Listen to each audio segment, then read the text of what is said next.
what's going on, everybody? Welcome to week 15 of the Football Guys Daily Fantasy Hour, all presented by RotoGrinders. Great to be with you. I am Dan Bach. Joining me, the brothers Lee, John, and Austin for another fun-filled week of Daily Fantasy Talk here. Austin, welcome to the show today. Kind of sporty, I'm noticing, with the old jersey tonight. Yeah, I was feeling like it was a jersey-worthy night. I was kind of excited that the Falcons won their last game. I was not expecting that. And I'm still kind of, smiling to myself because of how we were discussing John's wardrobe again before the show. Exactly. And John Lee joining us today. John, I never know what to expect from you because you show up a couple of minutes before the show starts, where Austin and I are always early like we're supposed to be, but it doesn't give us time to discuss things like this before the show, so we have to do it on the show. And the question is, what the hell are you wearing? What is this shirt that you have on here? What is that? It's a very cold time in Philadelphia history right now. The winds are whipping around. I've just been cold for about 24 hours, so I put on this. It's called Cool, Kuhl, but I will say it is kind of cool as well.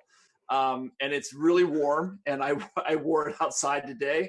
And I pointed out to you fellas that I've got my nice deep dark stout to do the show with today.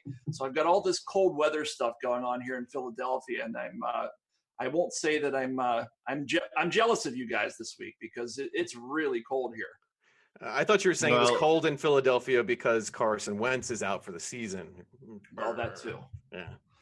Oh man, I mean, I don't know, John. I want to give you a pass for the cold weather, but I think you're just trying to bring back that 90s fashion that you loved so much, when you were a middle-aged guy, but unfortunately that's not going to work here.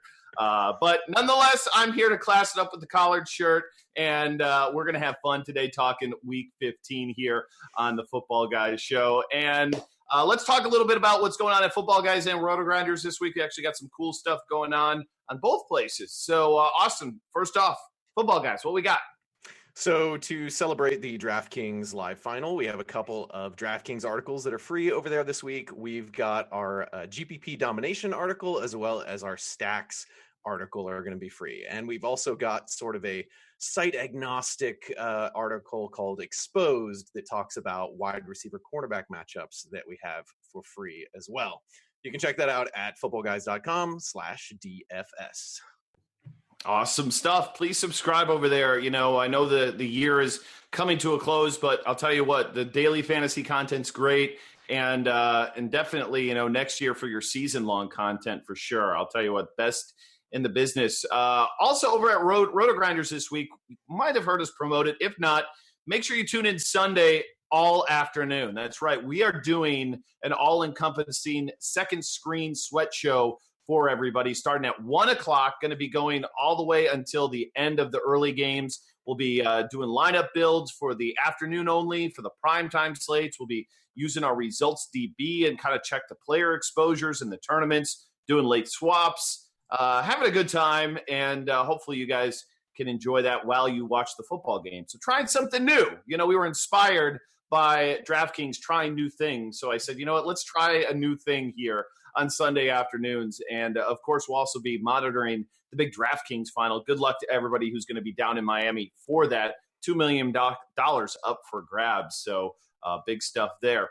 All right, let's get to what you've all been waiting for. We probably should put this at the end of the show because typically when you have good segments, you like to make people wait. But for whatever reason, it just fits in the opening. And that's Loser's Lane this week. And if you missed last week, I didn't have time to put together a Loser's Lane. So I said that to John and Austin, whoever lost can do a duet with me this week. And I will do all the heavy lifting in terms of coming up with the idea, the lyrics, all that good stuff. And I'm a man of my word, am I not, Austin? Oh, yeah. You came through. You picked an excellent song. You did the majority of the lyric writing. I just did a couple of little tweaks at the end. It was a pleasure to lose with you.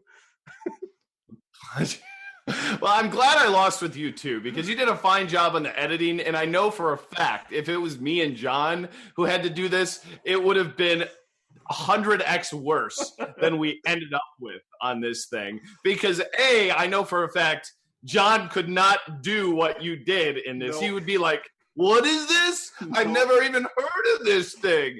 This is just too young for me. But Austin, this was right in your wheelhouse. And everybody, we had a lot of fun with this one. I'll tell you what, I've written a number of these this year, probably too many that I'd like to speak of. This one was by far the hardest, but I still think it's actually one of my favorite ones we've ever done. So let's take a stroll down Loser's Lane. And you will find me on Loser's Lane. Cause I'm the week's loser, yes, I'm the real loser. All you other big losers can hail the king. Losers. My lineups were dead for the night. When you add up all of those inches, it'll be the difference between winning and losing. This is why this show is like no other in fantasy sports. You don't find that anywhere else.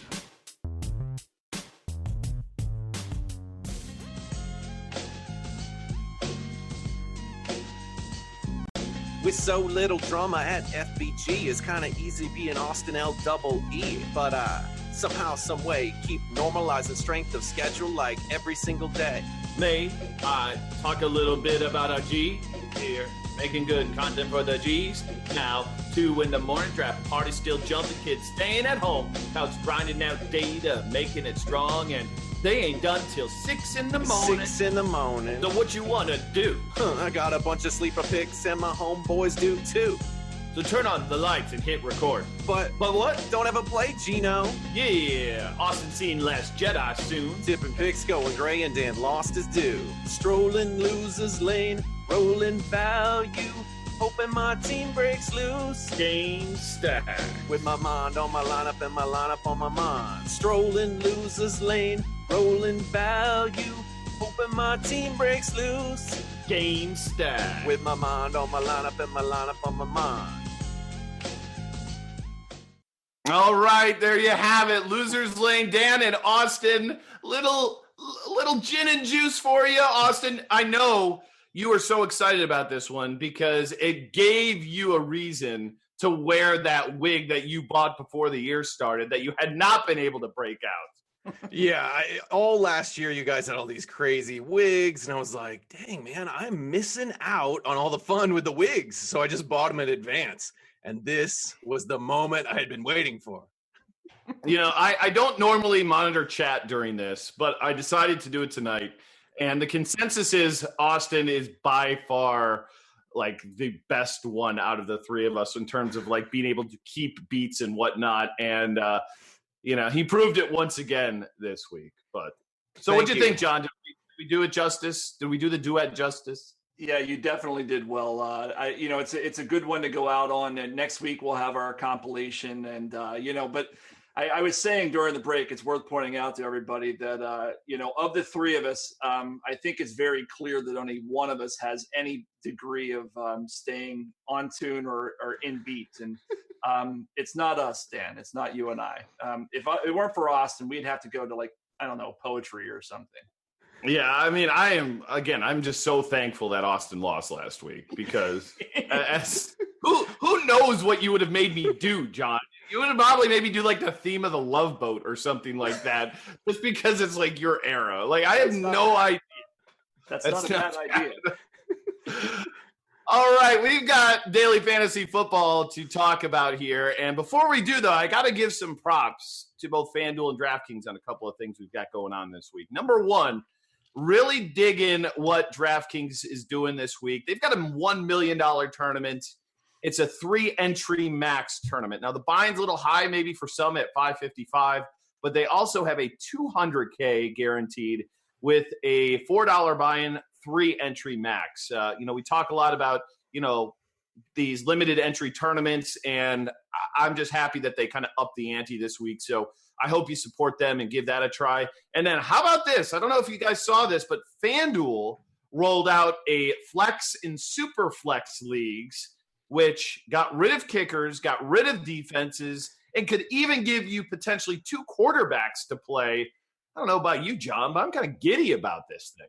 I thought it was really cool. That FanDuel kind of was they were in my doghouse when they took away the Sunday night game this week. But this at least opens up the door to that doghouse. As soon as I saw it this evening, they have a Saturday to Monday night contest, $25, 2 max entry. I max entered it the moment I saw it because, I want to support these contests. Let's make sure we fill them up so they keep building them and building them bigger. Absolutely. You nailed it, John. All right, let's get to our injury update this week. And we got to start with the biggest one of the week. Carson Wentz going to be on injured reserve. He's done for the year. Nick Foles takes over at quarterback here, Austin. And, this is a huge, huge move on so many levels outside of fantasy because I think it opens up the NFC to a lot of other teams to potentially, get to the Super Bowl now. But Nick Foles this week, let's just talk about him right now. He is like the stone minimum, I think, at quarterback at $5K or darn close to it, or $6K over on FanDuel this week. DraftKings, he's a little bit higher in the mid-5s. But I'm curious, normally I think in this situation we just kind of avoid it and see how it plays out. But it's the Giants. And this team, as we saw last week, sucks and just doesn't care anymore about this season. Can we consider Nick Foles this week in DFS? Yeah, I think you can, especially over at FanDuel, where he is that 6,000 price. Not in cash games. This is a GPP play, but he's a veteran enough quarterback. The matchup is right, and the price is right. So I think you got to consider him for GPP exposure here. You agree with that, John? Or can we even remotely consider him for cash? I wouldn't consider him for cash. I think GPP is fine, but the thing here is if you've been watching kind of the snap counts and the way they've been distributing the ball there in Philadelphia, each week Jay Ajayi is getting more and more ensconced in that offense, and I think this is a perfect opportunity for them to really kind of just feed him the ball. They can beat this team on the ground. The Giants have given up. We know that, and they've got a pretty darn bad rush defense. I think they're 25th DVOA. And, this is a situation where maybe you get some confidence on Foles by just dishing the ball off to this running back and letting him get the win and then, kind of build Foles up slowly going into the playoffs. John, you're already impressing us with your wardrobe. You don't need to use big words like ensconced, okay? I just want to let you know. Josh McCown, he has got a hand injury. He's not going to play. He is out this week. Bryce Petty gets a visit to New Orleans. Don't play Bryce Petty. We'll talk about New Orleans a little bit later. Tom Savage, concussion, really scary situation last week. Was like, I don't think it was a true seizure. Maybe the scientist / former doctor or former professor, not a former doctor, former Professor John can explain to us what happened to him. But really scary moment out there. And then he came back into the game. There's zero chance he's playing this week, I think, John. What I mean, you're the scientist. You have any idea what place this? So I'll tell you, I did not know when I saw him do the it looked like Cornholio only on his back. Remember Cornholio with Beavis and Butthead? That's what he was doing, and I couldn't figure it out. So I actually posted in some of our private discussion there on Football Guys and through some back and forth discussion with first Adam Harstead, followed up by Dr. Gene.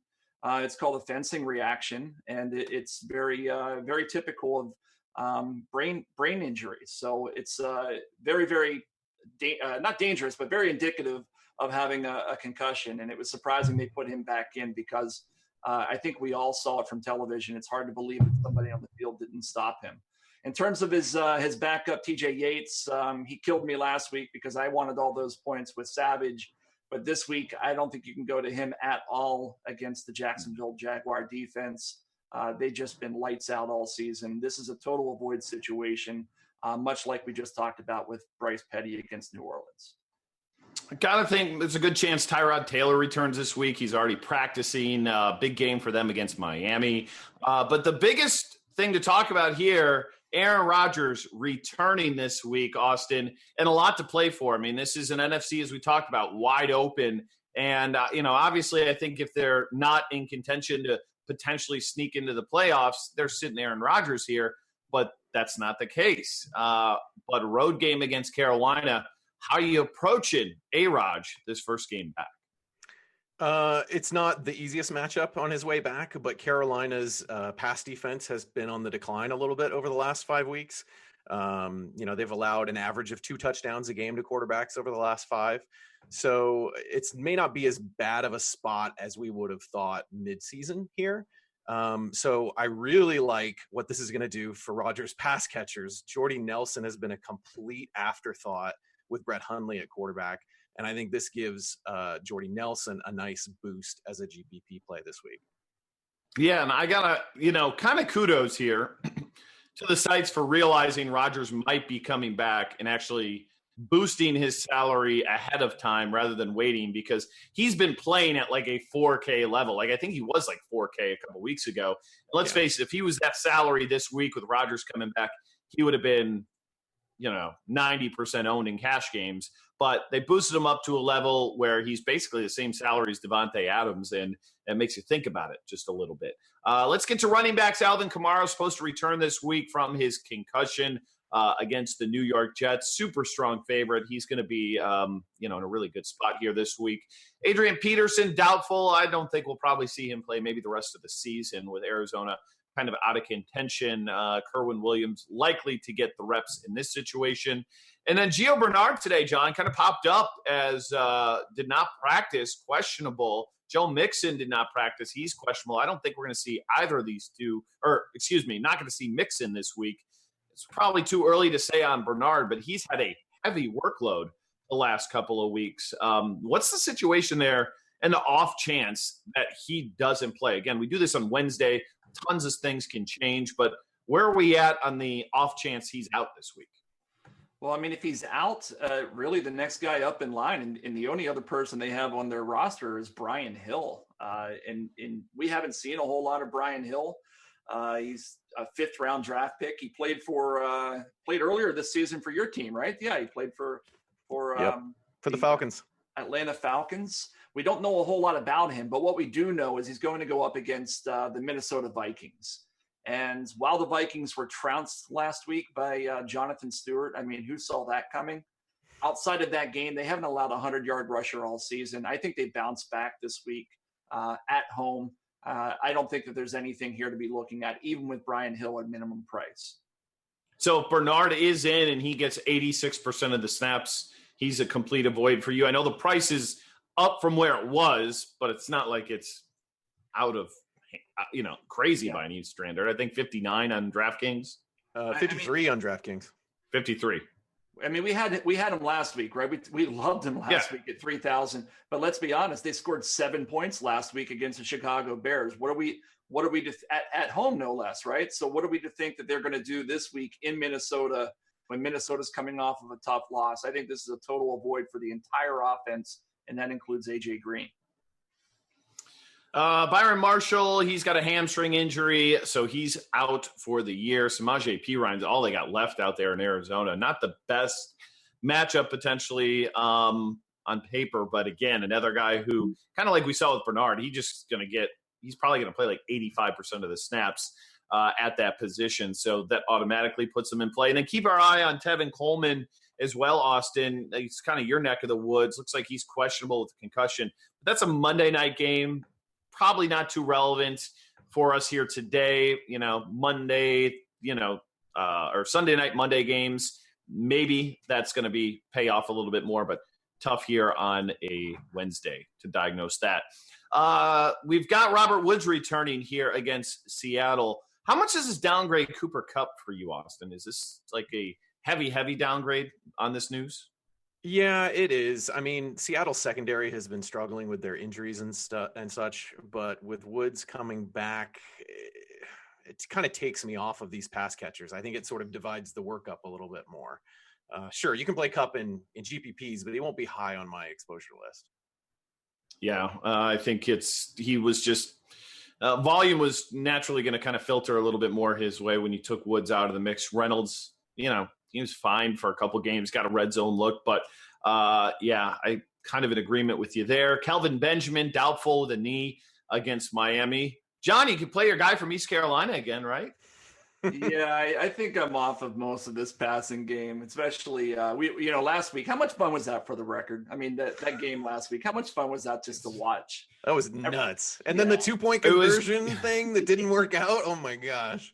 Yeah, that was a crazy game. I'll tell you the one thing about that game that I noticed is, and no coincidence here, that the oldest guy in the league, I don't know if he is, but it feels like it, Frank Gore, got like 38 carries that day. Yeah. But it made all the sense in the world because, A, when you're old, you're not fast anymore, and nobody can run fast in the snow, so might as well put him in there. And then, B, like when you're old, John, you can relate to this. Like, when you fall, things hurt more. So if you can fall on 10 inches of snow, it's a nice little cushion for you. So they use Frank Gore in the correct fashion. Way to go, Indianapolis.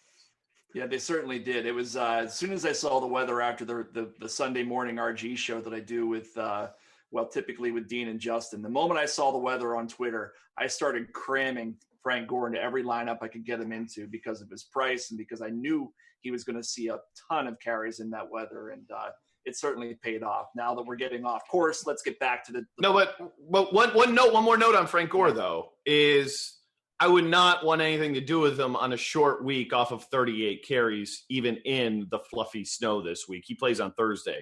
So for those playing on Thursday, I actually think Marlon Mack's kind of interesting. So throwing that out.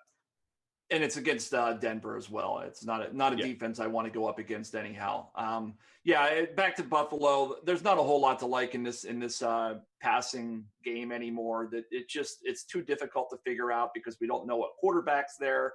Zay Jones has been very inefficient all season. Deontay Thompson is the one flyer there that seems to be somewhat consistent. But overall, it's just not something that I love, even though the matchup is great against Miami, who outside of last week has looked really bad in their secondary. Amari Cooper, doubtful again with this ankle injury, did not practice here today. And, that's a Sunday night football game. So, again, not on the main slate. We love FanDuel with being the innovation of adding the flex, but do pretty much despise the fact that they did keep Sunday night football off this week's slate. So, to that, that was awful decision there. And then Juju Smith-Schuster will come back from the suspension in this what should be a shootout against New England. Over to the tight end spot, Rob Gronkowski, back from his one-game suspension. Same with Zach Ertz. Wasn't a suspension, but looks like he has cleared a concussion protocol. Should be good to go against the Giants. I mean, tight end against the Giants who scores a bunch of touchdowns. Seems like a pretty good bet to get it done this week. So I think he's a guy to look at. Kyle Rudolph, doubtful. This kind of popped up for me here, John. What do we make of this one? I mean, this is a guy who's been getting a lot more looks in the red zone lately the last couple of weeks. If he is out, do those filter anywhere in particular? Thoughts on Rudolph potentially not playing? Yeah, well, if Rudolph's not playing, it's going to be some combination of David Morgan and Blake Bell. And while Blake Bell might have been the tight end you wanted to play in college fantasy football back in the day, you're not playing him in NFL anymore. This is a good matchup for a number of players. Stephon Diggs, Adam Thielen. I take a lot of slack on Twitter about how I say his name. It's Thielen. It's of French origin, but whatever. I'm just looking at you guys' faces. That makes me laugh. These are both good matchups. The Cincinnati defense is really banged up. Last week, I think they were missing 5 starters on defense, and we saw what Jordan Howard did to them. So I think that puts these running backs in play. Latavius Murray and Jerick McKinnon are both in play. And on the outside, last week, Kirkpatrick and Adam Jones were both out. If those guys near the end of this week are out again, I think you can look at Diggs and Thielen as well. Really like this Minnesota Vikings offense in general against the Bengals. Jordan Reed also was only a matter of time. He's on the IR. He is done for the season. We'll talk about Vernon Davis a little bit later in the show. Chalk Talk. Let's start at the quarterback position here, guys, and we'll begin with Russell Wilson. How do we not play him in cash at this point in time, Austin? I mean, he did it against the toughest defense in the league on the road, and if he can do it there, I think he can do it anywhere. And he has been just locked in week after week. I'm assuming that he's your cash game guy this week. Yeah, he's at the top of my cash game list, no doubt. I mean, he's got 4 games in a row with at least 3 touchdowns. And against Jacksonville, he had 50 rushing yards and 3 touchdowns. You know, the Rams aren't a pushover defense here, but they're not as good as Jacksonville, I would say. So, yeah, I'm playing Wilson in cash. Yeah, I think so too, John. And, I think he's going to be a GPP play. I think he's just in a complete smash spot. It's, and maybe that's not the right term because, again, the Rams, their defense, one thing they don't do great is stop the run. But, again, we saw it versus Jacksonville. This is a huge game for that division here for Seattle. So I like him a ton. We kind of already touched up a little bit on Nick Foles, but I want to get to Ben versus Brady with you, tip and pick. I really think, and I missed it in terms of just analyzing that game, but man, Monday night just looked like the Patriots were checked out already, looking forward to this game versus Pittsburgh. And I can't believe I missed it. Like, it's the most obvious spot against the dog team on Monday night.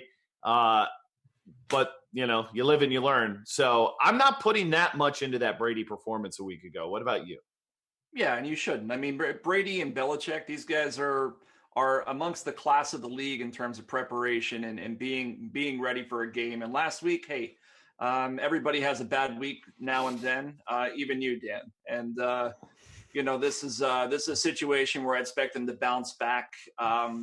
It's going to be an interesting game because I think, and I've been saying this pretty much all season, I think the Steelers secondary is horrid, but they haven't been tested. And lately, since Joe Hayden went down, they've started to show some chinks, but they still haven't seen a good quarterback. And we'll talk a little bit more about this later in some of my notes, but they haven't seen a good quarterback all season outside of maybe Matthew Stafford. Stafford threw for 425 yards, but he didn't get a touchdown. I think all that could change this weekend.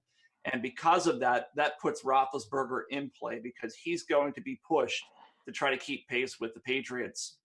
Both of these quarterbacks are in play, but I don't think either one of them are chalk in terms of cash games. I think they're both GPP guys. The one guy we haven't talked about is Cam Newton. I think Cam Newton's squarely in play, and I think he'll be amongst some of the highest owned players in terms of quarterbacks this weekend going up against Green Bay.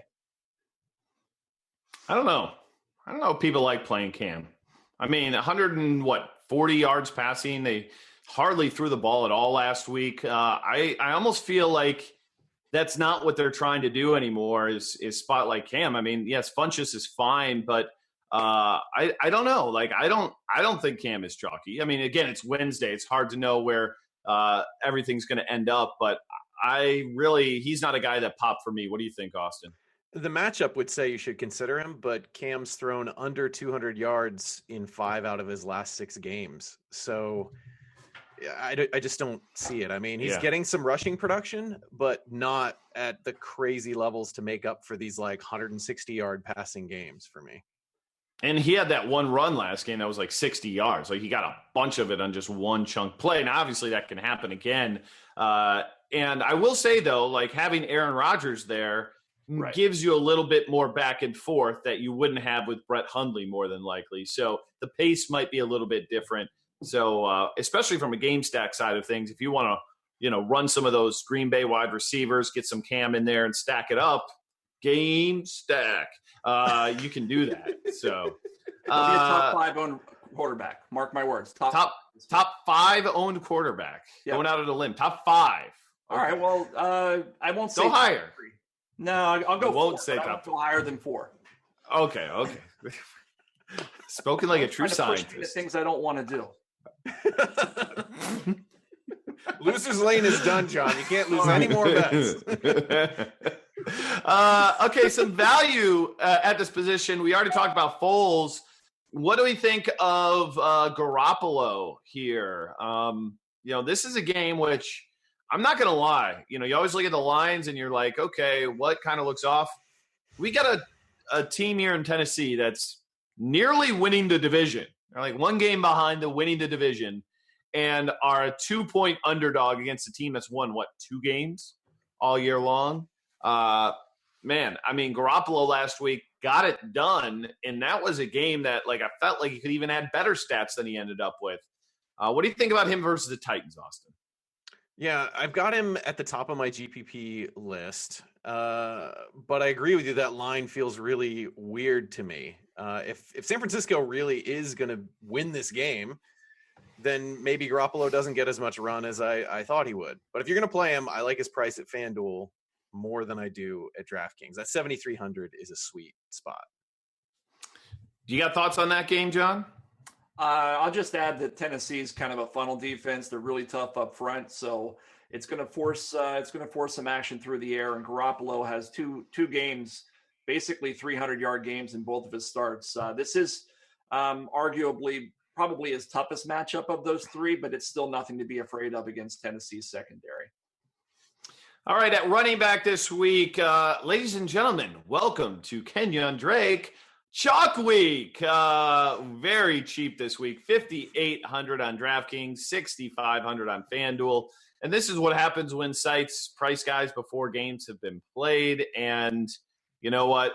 Kenyon Drake, after the 2 weeks we saw John, has taken this workhorse role and done great things with it. And I have a hard time seeing it not happening again against Buffalo. He's a lock for cash games. And, I feel as good about him this week as I did maybe even Gio last week. And I know that's a different pricing structure, 3,100 to 59, but man, there's not a ton of value this week. So I think I'm just going to eat the chalk with Drake this week. What about you? Yeah, I mean, in our preliminary projections that came out today on FootballGuys, Kenyon Drake is the most highly owned player on DraftKings tournaments at 31%.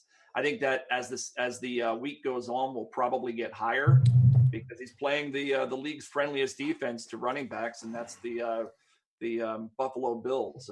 We talked already about what they've done just last week. Frank Gore ran for 130 yards against them. And if we look at the type of volume that Drake has gotten since he's taken on the full-time role, 26 targets and 141 yards 2 weeks ago against Denver. And last week, even though New England is fairly friendly, they gave 30 touches and over almost 200 total yards. This is a perfect spot for him to do it again against Buffalo, and I think he'll be very, very highly owned. And it's a must-play in cash games. I'm going to make a statement here. Chris Jamino, Steve Buzzard, you listening? You listening to me here? Here, you guys are the ownership guys, so hear me. I think he's going to be close to 50% owned. I do. I think in tournaments, I think he is. I think there's especially the high dollar ones, maybe not the Millie Maker or $3 one, but anything the higher end, I think he's going to have upwards of 50% ownership. You're going to want to play 3 running backs this week. I'm telling you, I think that's the build, and he's going to be one of those guys.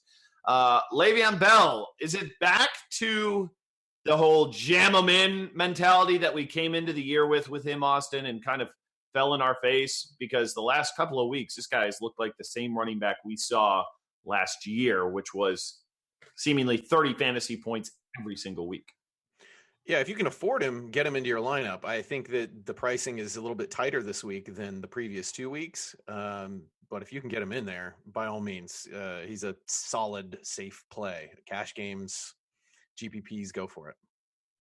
And we'll talk about him and Brown in just a moment. But Alex Collins, there's the other guy that is really standing out, Austin. He played incredibly well last week against the Pittsburgh Steelers. I mean, he looked the part. It's one thing to, luck box into a couple of touchdowns, maybe break out a couple, like a one long run. But this guy ran hard, broke tackles, and he has looked like a stud the last few weeks out there.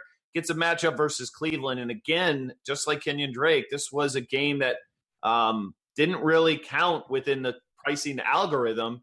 And if it did, I think he might be even like $1,000 more expensive than he is this week.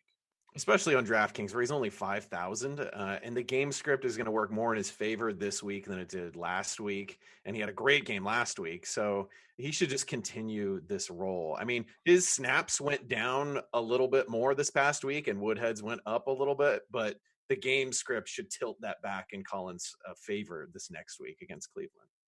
Yeah, with lack of value, I think he stands out because I'm not loving like the wide receiver value at all this week. So he's another one that's going to be really popular. John, you mentioned Jay Ajayi a little bit earlier in the running game for Philadelphia. Can I interest you in him this week as a GPP play? Yeah. I mean, I think so. I mean, look at what he's done over the past 4 to 5 weeks. He started off his very first week. We really can't count much there because he got there on like a Wednesday. He still played 25% of the snaps that week. They had a bye week. We all came back. We were heavy on him, thinking he's going to be very heavily involved, and he was only 22%. But since then, it's 30%, 42%, 51%. It's slowly going up, and now they have a real reason to ride him. And I think do that against this Giants defense that can be beaten on the ground. I think I agree fully with what you said there. Gurley, Fournette, I'm on team Todd Gurley over Fournette if I'm choosing one of those guys. And then Kamara and Ingram, this should be a smash spot for New Orleans. Do you have a preference there, guys? I mean, I think they're both good. I don't know how much to add. For me, it would be Ingram. I think it's Ingram because it's a 16-point favorite, and if they get into a smash spot, he's the guy I think they want to feed near the end of the game, not the guy that just came off of a concussion who's more of a pass catcher. Austin, you're giving work. No, I'm going to play the higher upside guy even in cash. He may get fewer touches, and I agree that that's been the trend with Ingram before, but I think they're going to get pretty close to split even in this high favorite situation. And maybe you just play them both. Who knows? Like, they're both going to do well. Like, I don't think either one's a bad play. And watch this be the week Drew Brees throws 5 touchdown passes. I'm just saying, like, just watch it finally happen. Antonio Brown is a stud. We love him. Wide receiver now. Bell or Brown, real quick, John. Who you prefer this week? It's a tough call. I think they're both really good plays, but I'll go with Brown simply because I know he's going to get more action, and I'm not sure he can be game scripted out. Although I do think that Antonio Brown, if Belichick puts together a good game plan, can to some degree limit him. You agree that, Austin? What's your take?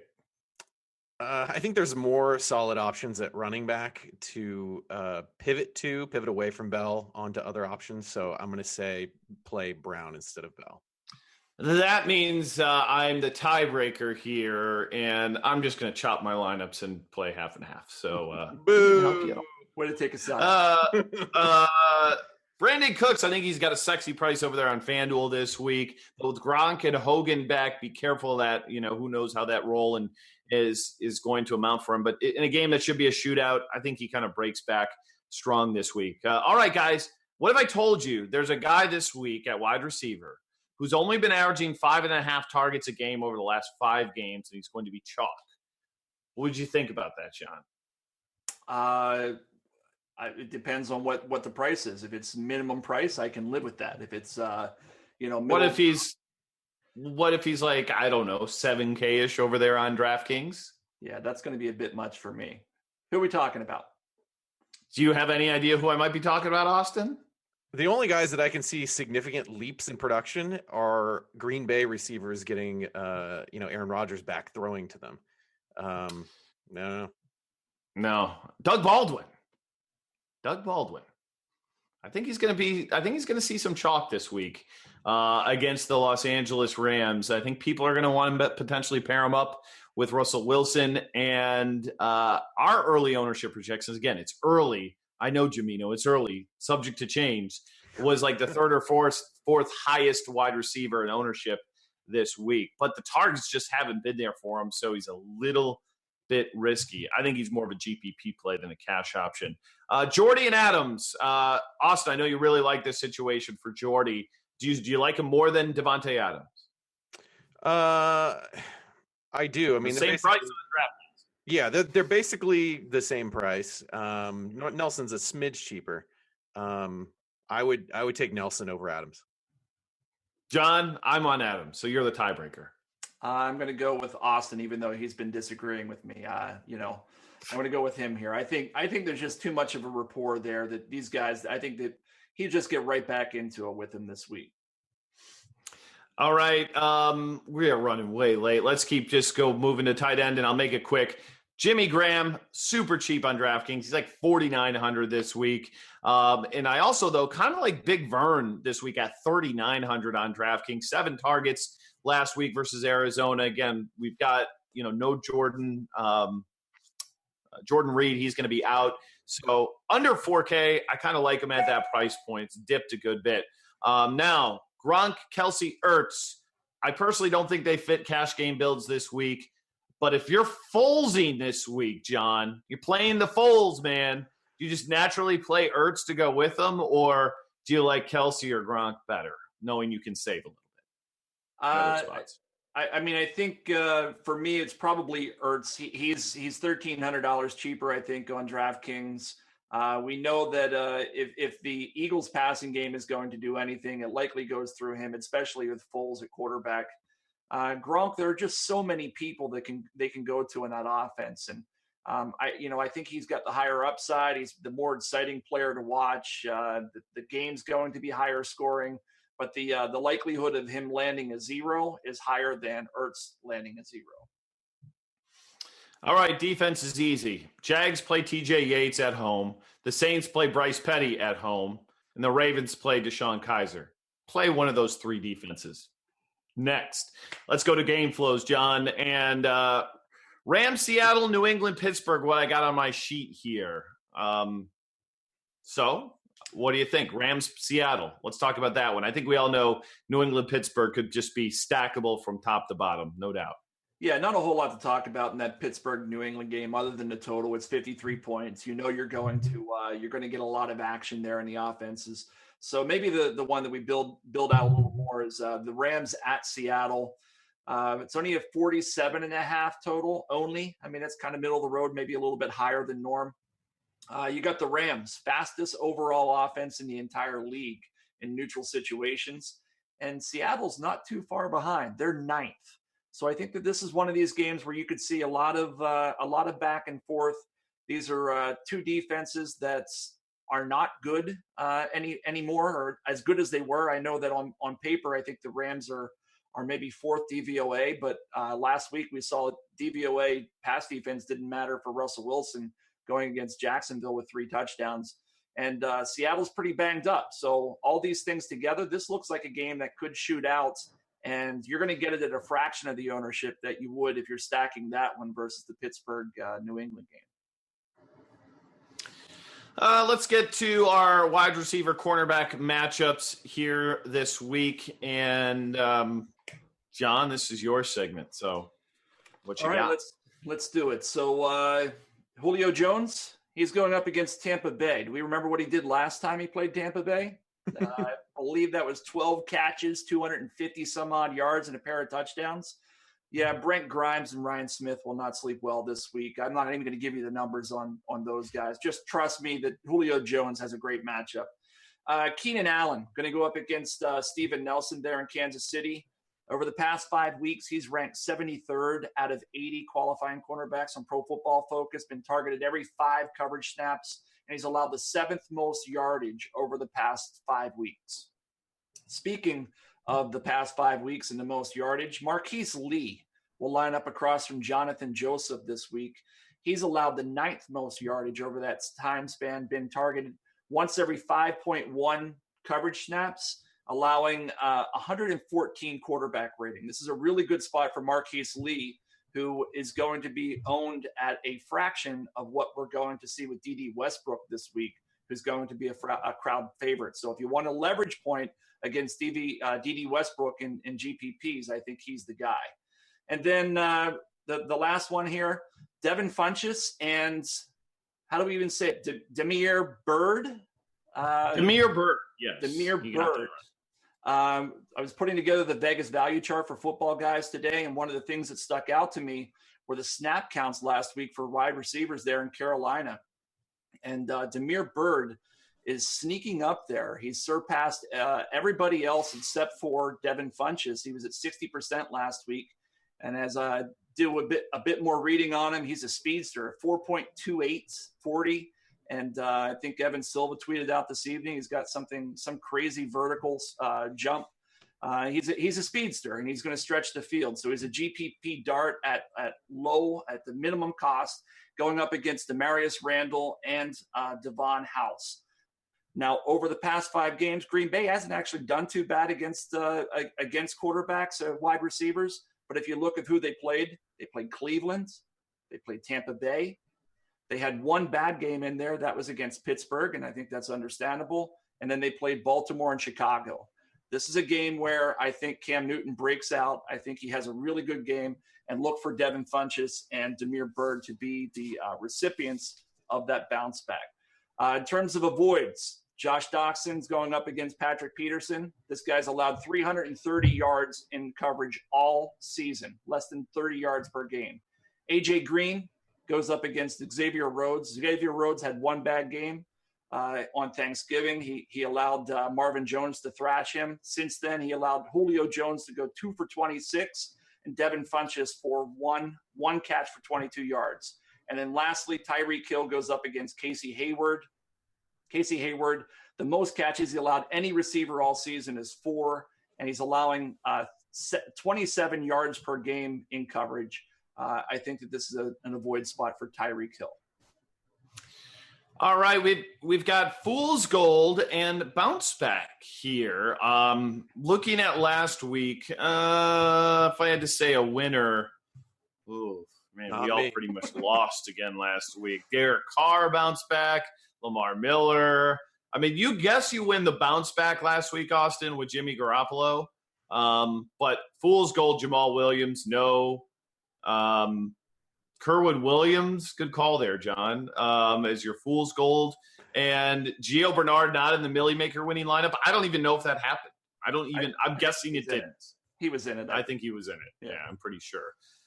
So we sucked last week. That means we're going to do better this week. Austin, you lead us off. What you got?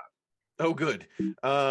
Bounce back. I've got Jordy Nelson. I've talked about him quite a bit already. Fool's Gold. I had trouble coming up with a high ownership guy that I dislike this week. Christian McCaffrey is about as high on the ownership I could find.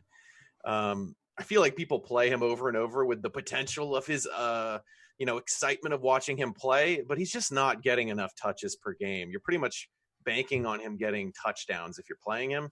And I just don't think he has enough upside as a GPP play, and he's not getting enough action to be safe enough to be a cash play. So I don't like him this week. All right, John, what do you got? Bounce back, Fool's Gold. My Fool's Gold this week, I touched on this just a bit ago. D.D. Westbrook, I'll have a little bit of him, but I'm going to be under the field. We currently have him as the 3rd highest owned wide receiver on DraftKings behind Devin Funchess and Antonio Brown. I think that's too high. If you look at his numbers over the past 4 weeks since he's been playing full time, they're very similar to Marquise Lee. And Marquise Lee is going to be anywhere from 2 to 4 times lower owned than D.D. Westbrook. So I'll be fading him and hoping for a bad game. It is Houston. It is a good matchup. But the other part of this is you got to think if they're, 11-point favorites, I think? 11-point favorites? 11. Yep. I mean, how much Leonard Fournette are we going to see in this game? How much will they need to throw the ball? Do you put the ball in Blake Bortles' hands, or do you give it to the guy you drafted in the first round and hope that he just wins the game for you? So from my perspective, I think D.D. Westbrook is going to be over-owned for the type of upside that he brings to the situation, and I'll have less than him than the field. In terms of bounce back, already talked about this. I think Tom Brady is in a great spot against this Pittsburgh secondary. On paper, they're a tough pass defense. I wish that would be enough to keep people from owning him. He'll still be a top-tier owned quarterback this week. But this Pittsburgh defense hasn't played anybody all season. If you don't believe me, look at the game logs. The best quarterback they've seen is Stafford. And lately they've been bleeding points to names like Flacco and Dalton and so forth. So this is a really good spot for a bounce back game from Tom Brady after a disappointing Monday night performance. Yeah, and I'm going to kind of go along those lines with mine. I'm going to go with Brandon Cooks in that bounce back spot too. I think you got to pick your spots with him, and I think that this is exactly one of them. You've touched up on it, John. Just the lack of competition that maybe this Pittsburgh defense has played to this point. And you love Cooks is it just takes one. It gets one and takes it to the house. You're done. You don't even have to worry about it. Then he takes two to the house, and then you're dancing. You're excited. You got a shot at winning $1 million. So I like him a good bit this week. Fool's Gold for me is a little bit tougher. I think –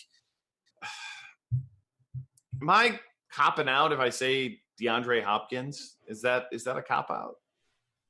Not completely. I mean, I'm not on him either because of this really tough matchup, but there's still going to be people who are on him because they see the big games and the crazy amounts of targets. 5% owned. I'm not. That's a cop out, but it's okay. Okay. Well, don't worry, John. Okay, I'm gonna make it. I'll go with this one instead. Todd Gurley outscores Le'Veon Bell this week. I like him better if I'm choosing between those two. It's not really a fool's gold, but kind of close. All right, who you got? We got actually time for this one. This is amazing. We usually have to skip this at the end, but we got time.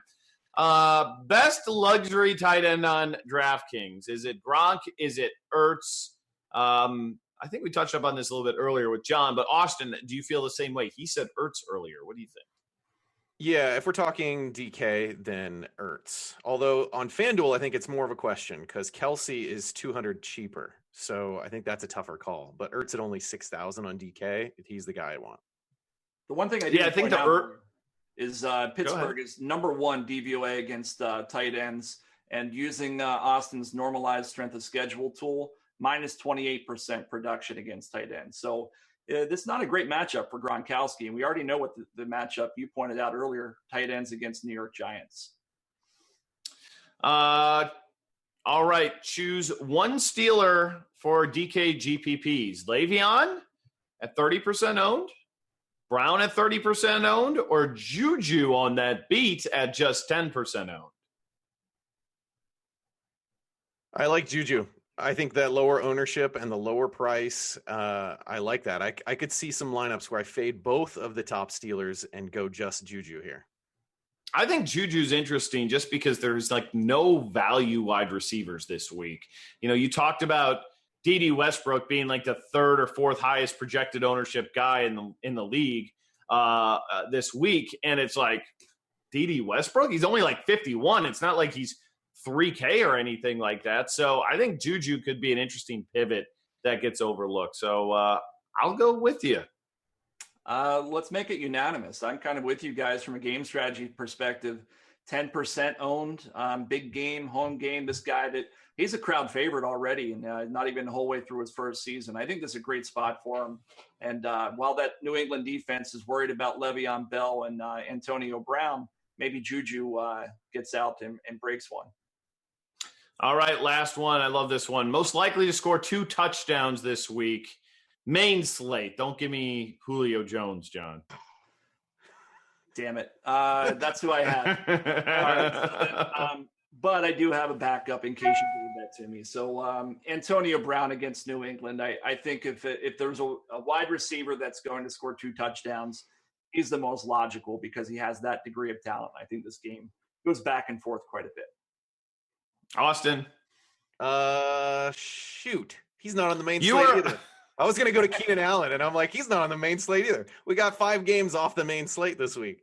I'll go, you know what? Adam Thielen. I like it. I'm going to say Todd Gurley. I love Todd Gurley this week, especially with good old McVay saying we need to, kind of even out our play calling a little bit more. I mean, he's been great. He just hasn't been fed the ball lately. So I think we're going to see some more Todd Gurley this week. John sighed with his eyes. Because why are you sighing? Because the question was wide receiver, and John's like, what? Yeah, was it really wide receiver? Oh my God, that's terrible. Terrible job by me. Okay. Now I got to think of somebody. Brandon Cooks. There we go. I'll say Brandon Cooks. I just go back to that one. We're out of here, boys and girls. Hopefully you enjoyed this show. We've got one more of these to go next week, and then we are done for this football season. So much thanks to John and Austin. Check them out over at FootballGuys.com. Check us out Sunday afternoon while you're watching the game. Fire us up on your laptop, on your iPad, and enjoy a fun second screen experience while you watch fantasy football on a wonderful Sunday. So that's what we got going on. We also got Crane, we got Rebar, and we got Evan Silva with the DFS Pick 6. That is coming after us today, so stay tuned for those guys. And remember, as always, find us over on YouTube. You can find all the great content we've got at RotoGrinders, and of course, over there at Football Guys, they've got the Power Grid show coming up, I believe, tomorrow. Right, fellas? Is that right? Yes, okay. We release those on Friday mornings. Friday morning. Record tomorrow. Get them on Friday. For Austin, for John, I'm Dan, wishing you luck this week 15. And as always, we will see ya.